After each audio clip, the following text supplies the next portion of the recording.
welcome to Maddie Recipes or Made Recipes, however you want to pronounce it. Today's recipe is going to be egg drop soup, and I want to give you a little bit of background before we get started on this recipe. So I'm Cuban American, as you may or may not know, and I was born and raised here in Miami, but I married into a Venezuelan family, and this so happens to be my husband's favorite soup. So as being a good wife that I am, I went ahead and learned how to make it. So I observed my mother-in-law, I observed my husband making it, and finally, it's not that difficult. I just got the hang of it. I'll show you, it's actually really simple, but I just found it weird. I mean, I've never even heard of putting egg in a soup. I thought that was very strange, but it tastes great. So just a reminder, wash all your fruits and vegetables with soap and water. And if you like, please leave me feedback and subscribe. Thank you. Alright guys, so these are the ingredients that we're going to be using today. Let me go ahead and go over them little by little. This down here is a mix that I like to use. It saves me time. And basically it's chicken flavored noodle soup mix. To get the same effect, if you can't find this in your local grocery stores, it's basically water mixed with a Maggi cube and some noodles thrown in. If you don't find any Maggi products, then you can also use chicken broth. Add some salt, add the noodles, and you basically have the same thing. Then we have the eggs, obviously. As I said, we will use, depending on how many people there are, how many eggs you want to eat, we'll play around with the number, and also the size of the soup depends how many you can fit in a pot. We have some extra noodles because the pack here brings noodles, but I like to add a little bit more consistency. So I just get a small pinch of noodles. Let's see if I can show you exactly. It's not a lot, it's just a pinch. And you break it into small pieces and it will add consistency. Then I have 2 green onions or chives that I'm gonna chop up. I have a carrot, probably the size of my finger, from a larger carrot that I cut. So you could also use 2 baby carrots if that's what you have. And I have here culantro leaves, but you can also use cilantro if that's what you have. It will do the same basically. They taste amazing. And I have mine pre-chopped, and it kind of has a dark look because I freeze them to make it last longer. So yeah, this is basically what you'll need, and obviously water to mix with this soup mix. Okay, now I have cut all the ingredients and we will go on to the next step.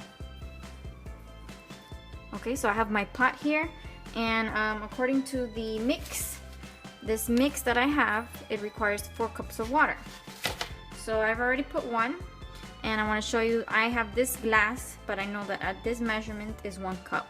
So if you have a measuring container, even better.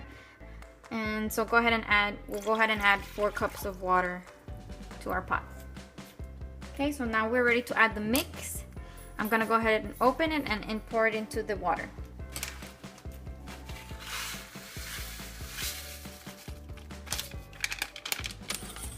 We're going to mix it thoroughly so that all the powder dissolves in the water. About there is okay.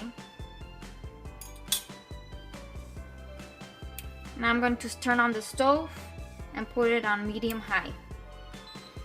I want the mix to reach a boiling point. That way I can go ahead and put in the rest of the ingredients. Okay, our soup has reached a boiling point, and I will go ahead and lower the temperature a little bit and add in the rest of the ingredients.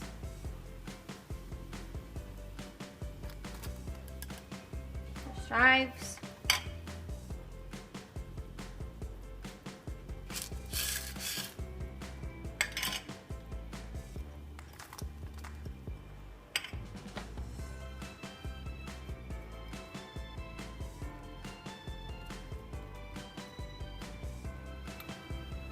Then I will stir it.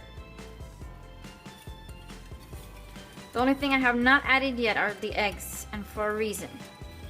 So the last thing I want to put is the eggs in the last 10 minutes of cooking time. and the soup must be boiling when you put them in so that they don't fall apart. So we'll go ahead and let this cook for maybe like 8 minutes, and then we'll put the eggs in. A good thing about this soup is that you can also add other things if you like maybe some rice or some chopped potato, and it still will taste great. Alright, so about 8 minutes have passed and the carrots are now softer. But one thing I want to mention before moving on to the next step, very important, before we put the eggs in, is that we're going to crack the eggs and put the eggs inside without the shell. But the most important thing to know is that you cannot stir the soup after you put the eggs in. You should not stir it until they fully cook. So I would say about 10 minutes for the egg to cook properly inside. And for those 10 minutes, you should not stir the soup. And so now I'll show you how the process is.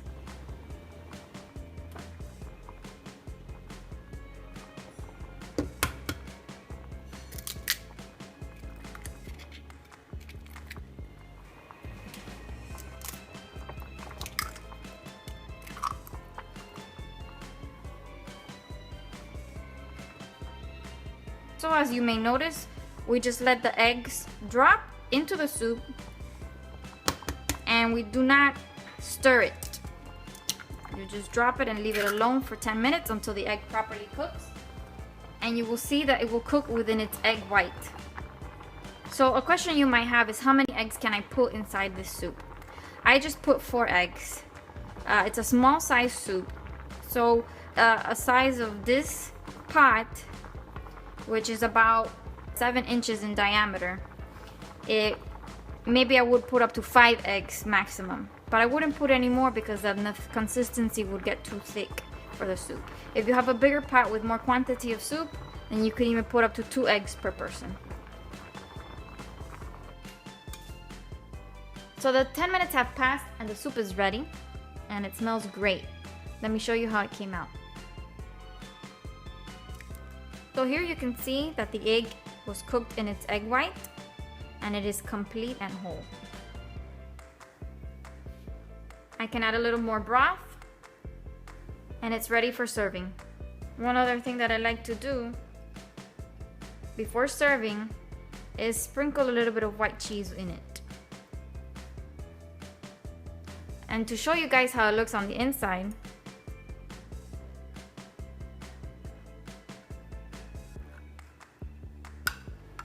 there you have a cooked egg. Enjoy and let me know how it came out.